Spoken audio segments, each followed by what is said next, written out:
Before we dive into this video, I just want to give a quick shout out and a thank you to the good folks at Clearscope. They're now an official supporter and partner of Superpath, which I'm really grateful for. I'm also really excited to bring Superpath the knowledge, the expertise, and this great product that Bernard and his team have built. And as a special perk for Superpath Slack members and email subscribers, if you DM Bernard or Shannon, who's the senior marketing manager at Clearscope in our Slack community, they'll send you a free keyword report. So just tell them a keyword that you're working on, something challenging, something competitive. Let them know what it is. They're going to send you a free keyword report. That way you actually get a bunch of really useful data that you can use in your content. And then you can also see what Clearscope is actually like. You don't need to log in. You don't need to create a password, none of that stuff. They're just going to send you a link. You'll be able to see it, get all the data. All that's free. Just DM him, either Bernard or Shannon in the Slack community to get that. We'll get on to the video. Thanks so much again to the good folks at Clearscope. Hey everybody, I'm Jimmy from Superpath. Very happy to be here today with my friend Bernard from Clearscope. Bernard, how are you? I'm doing well. I'm doing well. Thanks for having me, Jimmy. Yeah, it's good to chat. We have a number of things to chat through today, but I'm wondering maybe just first, Bernard, could you just kind of give us like a quick overview of Clearscope just to kind of help people understand like 30,000 foot view of what the tool is? Yep. So Clearscope is a content optimization tool, helps content writers, content managers make sure that content being produced is covering the subject matter well. How that works is we use natural language processing, both from Google Cloud, IBM Watson, to manually look at what's ranking on Google given any topic. And then we score your content based on how well that topic is being covered according to entities and fancy machine learning stuff. Got it. Cool. That's awesome. Speaking from experience, it's a great product. You know, it's like, to me, I would consider it like a vital piece of content marketing workflow, whether you're agency or in-house.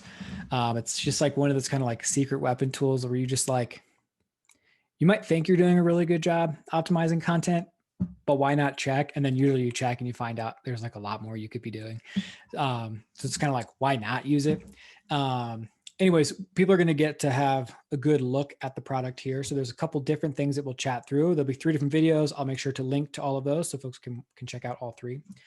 And the first, Bernard, was about choosing the right keyword. So if it's cool, I'll hand it off to you to kind of walk us through choosing the right keyword and what that actually looks like in Clearscope. Absolutely. So choosing the right keyword is more important than chasing monthly search volume. The biggest mistake that we see Clearscope customers or even SEO practitioners making these days is that they're too focused on targeting the keyword with the highest monthly search volume.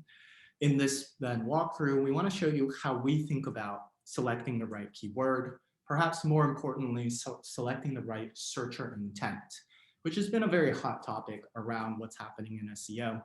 First, you'll see in Clearscope, there is a keyword search functionality in the nav bar.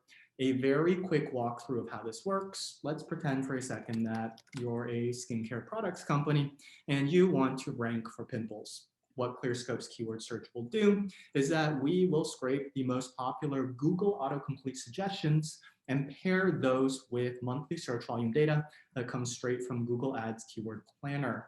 So to demonstrate how this list was surfaced, you'll see here that Clearscope goes to Google, pulls out the most popular Google autocomplete suggestions as what you see right here, pending and pre-pending, then letters, the numbers, and all of the question modifiers, and then pairing each one of those with monthly search volume data that comes straight from Google Ads Keyword Planner. This is nothing new, right? This is what people have been doing for a very long period of time. However, right, what I was saying, choosing the right keyword is more important. Let's walk you through why this is happening.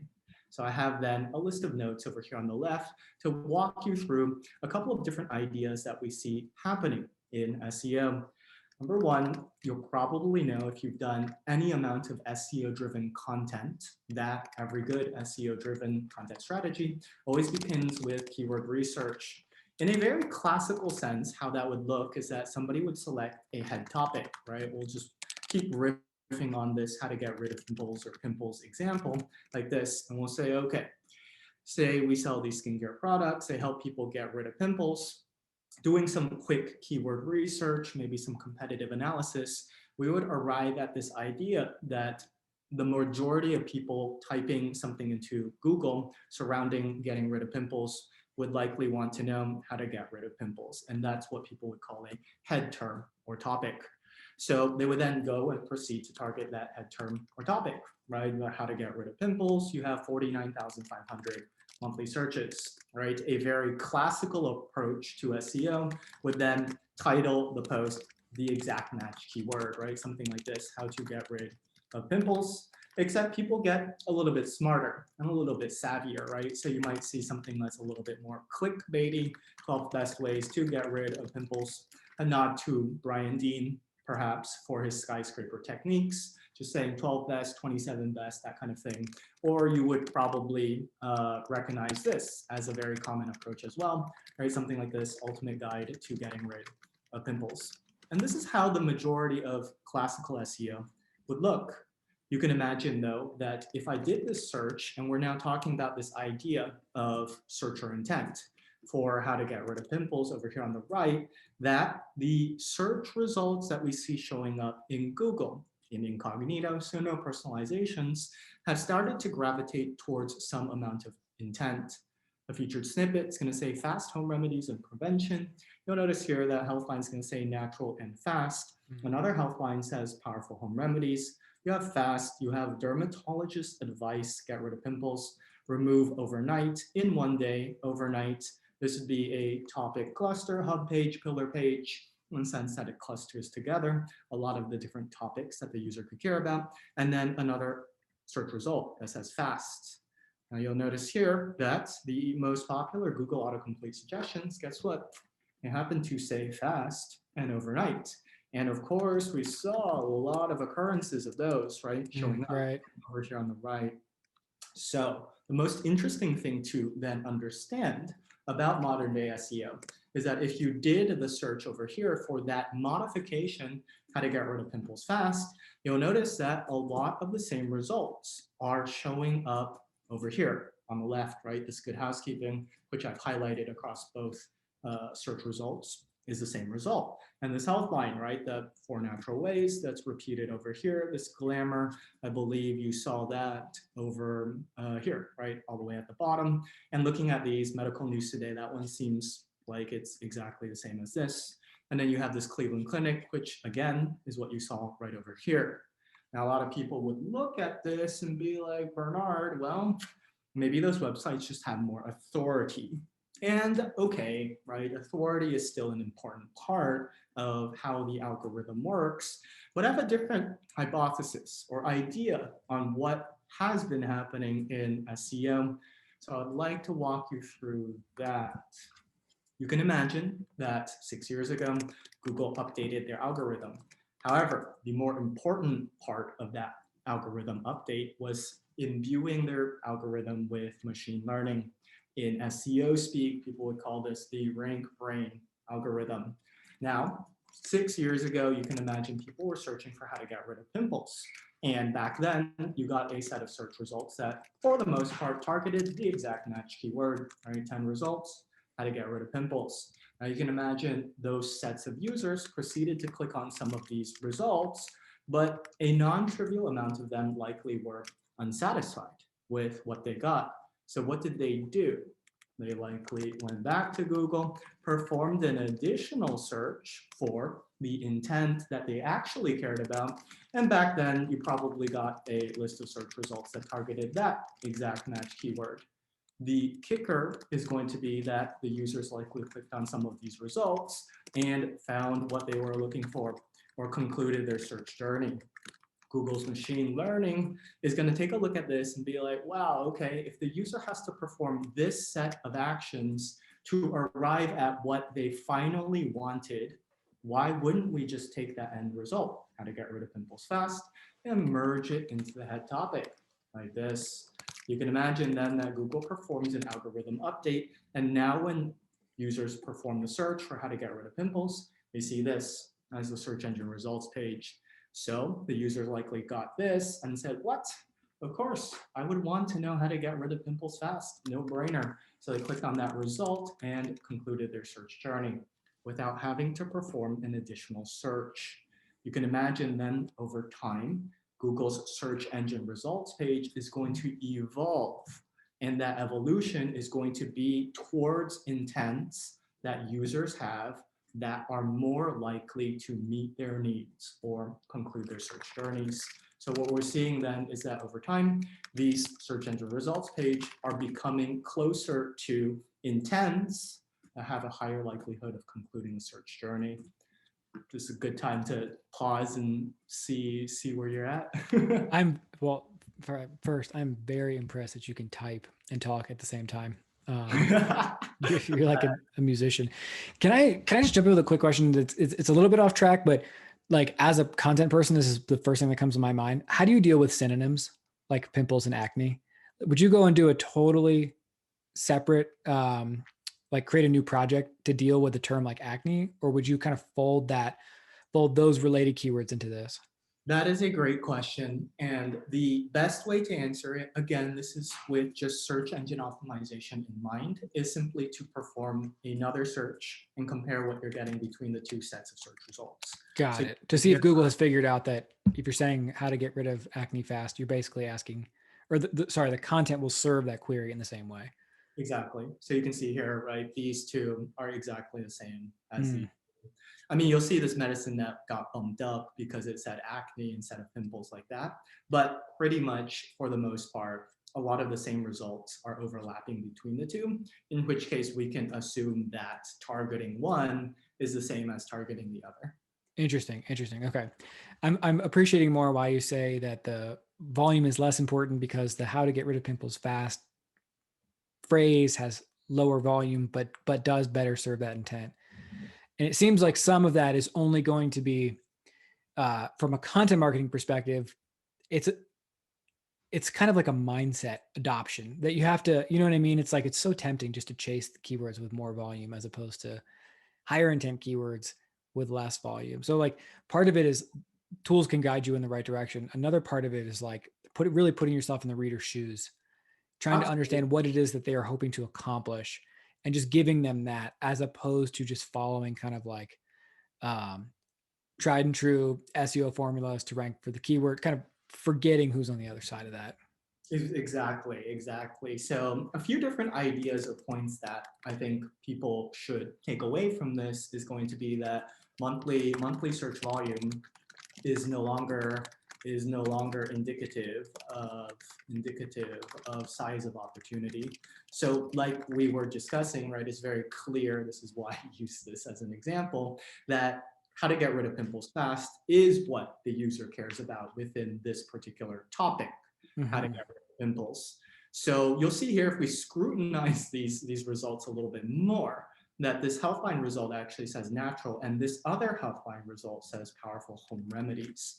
If we're to take a look at then how to get rid of pimples, say naturally, then guess what you have as rank number one over here, right? You have Healthline, same one there. And if you're to take a look at this, right, home remedies, then of course, you see this Healthline over there. So you can imagine then, right, that how to get rid of pimples is a topic, and what the user is going to care about predominantly is how to get rid of pimples fast. And then Google pulls out one of the winners from there, and then they say, okay, well, I'm saying that, right, the searcher intent or journey forks, and what the user could subsequently really care about is home remedies and naturally. And if you looked at just monthly search volume alone, naturally was worth a meager little 480, and home remedies is going to be worth a meager little 390. Yet, by understanding that the user actually cares more about that particular subtopic or intent and winning that, you can actually win the entire topic itself. So monthly search volume, no longer indicative of size of opportunity. Point number two is going to be this idea that Google autocomplete suggestions are strong indicators of searcher intent. So what does that mean? You'll see here, right, that if I click on this, that Google is going to autocomplete suggest some ideas, right? Maybe I would subsequently like to search for how to get rid of pimples overnight in 5 minutes at home with toothpaste. If I put a space here, you get, guess what?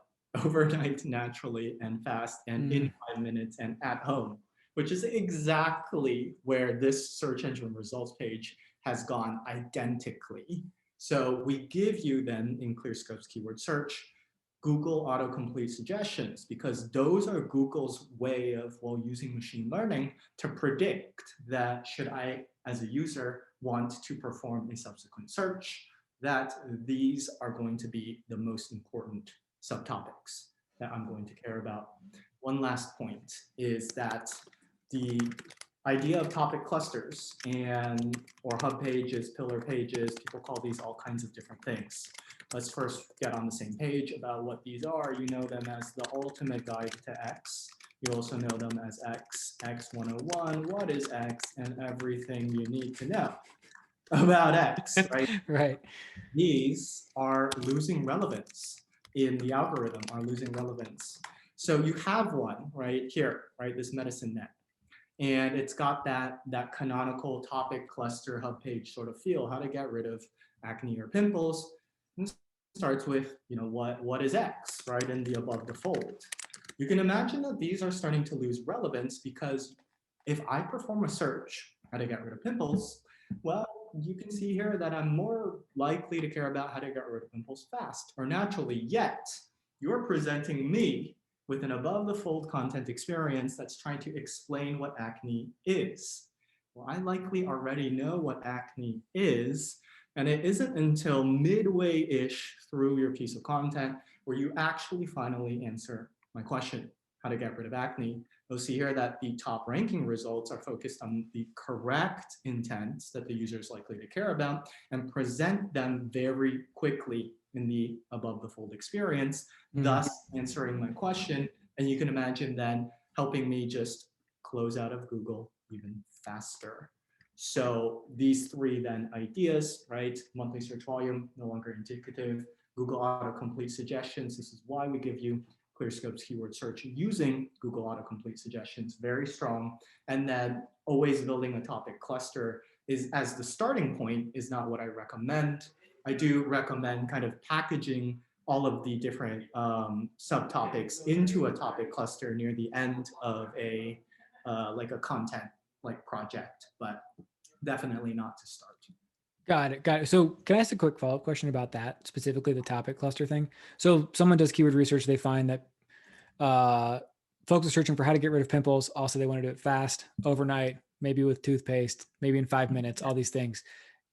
So, the natural inclination is like, okay, we'll bucket these under a hub, we'll have spokes, kind of touch on each of these kind of more specific things, and then they link back. Is that, you're saying that's not, or at least that's not the way you would start? That is not the way that I would start. So to give you a brief then example of how I would approach this, I would Google it, how to get rid of pimples, and I would look at the modifications that I see showing up, right? Just a very quick Command F will get us a lot of fast or, home. We did that, see like 6 occurrences of that showing up. I would then bucket them, as we see here, into different categories of intent that we see surfacing, right? So this idea is that people want to get rid of pimples quickly, fast, overnight in one day. We saw that showing up quite a bit right there. Without chemicals, right? This home remedies, toothpaste naturally. We saw an expert point of view show up, which is this dermatologist advice, which is very interesting. I'm not going to cover it in the walkthrough today. Instead, we have covered it in this webinar that we've done in the past, which is the future of SEO starts with the death of classic keyword research. Again, riffing on exactly this idea. In the health and wellness space specifically, we're seeing a lot of this perspective-based content showing up. I'll just do one search to illustrate what I mean. If I do like CBD tea for anxiety, you'll see here there's a lot of this like, I drank this for a week and here's what it did. I tried it and here's what I felt, right? This from a traditional SEO keyword research would never happen because this doesn't even say like anxiety in the title tag, right? It's just saying, here's what I felt. So this idea of searcher intent, again, is extraordinarily important. And of course, I'd recommend checking out this webinar if you want to learn more about this particular thing. But that's how I would do it. I would bucket them together into common themes. And then I would create singular pieces of content to tackle each one of those different themes or perspectives that I see showing up. This idea, right, of dermatologist advice, I could very easily see translated into, we surveyed 7 dermatology experts, and here's their thoughts on getting rid of pimples, right? And that would be a separate piece of content than, say, just how to get rid of pimples as quickly as possible, right? That could involve using chemicals, and then you could say, okay, well, how to get rid of pimples really fast, but without chemicals. Yeah. That's interesting. It's sort of I guess it's complicated and it's simple. Like I find, at least for me, it's easy to sort of get kind of lost in all the variations and modifiers and all of that. But this is a really clear way of explaining it. And I'll make sure that we link to that webinar also so that folks can check that out. Absolutely. So yeah, that's what I have for choosing the right keyword is more important than chasing monthly search volume. Cool. I love it. That's great. Just a quick reminder that if you'd like to get a free keyword report from the folks at Clearscope, just send a DM to either Bernard or Shannon in the Superpath Slack community. Tell them a keyword that you're working on. They're going to send you a link to a Clearscope keyword report. It's going to include a bunch of really useful data that you can use in your content efforts, and you'll get a free look at the actual tool Clearscope in action. So go check that out. Thanks so much again to the good folks at Clearscope for supporting Superpath. We really appreciate it.